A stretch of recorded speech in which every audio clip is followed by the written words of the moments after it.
So this is a guide on how to use a Panasonic DMC FZ40. To start off, we will turn on the camera with this switch just here on the top. Next thing we're going to do is use the menu. So if in the center of the D-pad here, you'll see a button that says menu/set. So you click on that. This will bring up the menu of the camera.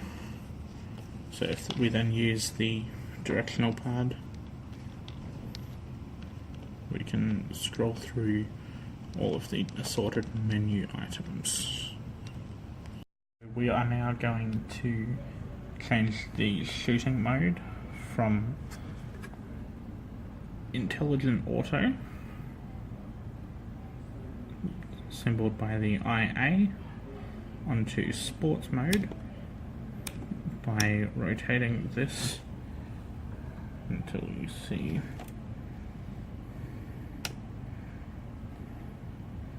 Sports listed on the screen.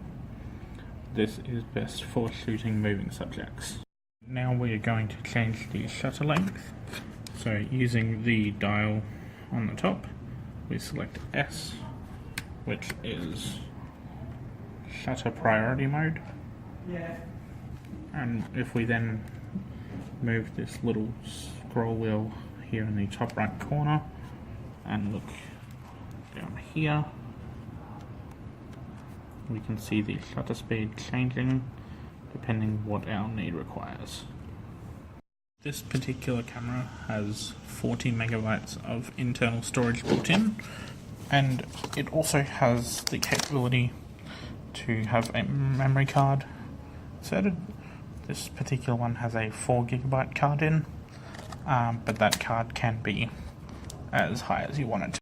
This particular camera doesn't have the capability of plugging directly into the computer, so what we're going to do is we're just going to pull the memory card out of the device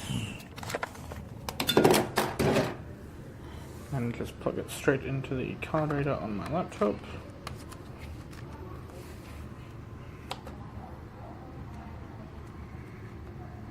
We can then go into the removable disk of the memory card, go into the folder where the photos are located. In this particular case it'll be DCIM 118 Pana, and from here you can copy any images onto your computer. So for this editing part of the video, I'm going to use Photoshop by the Adobe company. So the first thing we're going to do is I'm going to crop this photo. So if we go over onto the left hand side into my toolbar, you can see that I have this little icon here, which is the crop tool. So once I've got that selected, if I just select the area of the photo that I would like to crop to, so the ship there, it'll come up with the preview. Simply click enter on your keyboard to crop to that.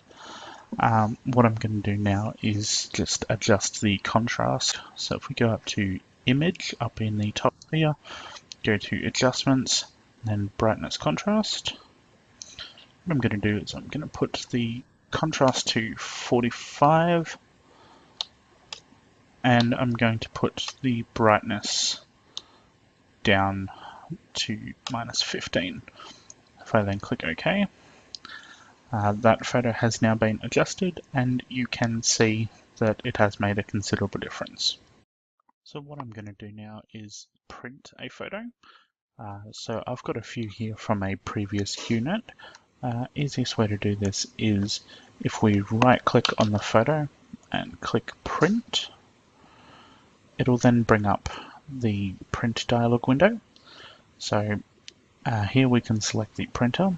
As I don't currently have an actual printer set up to this computer, I'm going to select this one, which will print it as a PDF file, and just save that onto my computer. We can adjust the paper size and the photo quality, as well as selecting how we want the photo to be printed. I'm going to select that as a full page photo. So if I now click the print button, As I'm printing to a PDF rather than an actual printer, it's asking me where I want to save it. So I'll just put that on my desktop, click save, and that photo has now been printed. Finally, we are going to copy a photo onto a USB stick. So if we select the photo we want, we right click on it and then go copy. We then go to the drive we want to put it onto. This one just here. We right click and we paste, and that photo is now on the USB stick.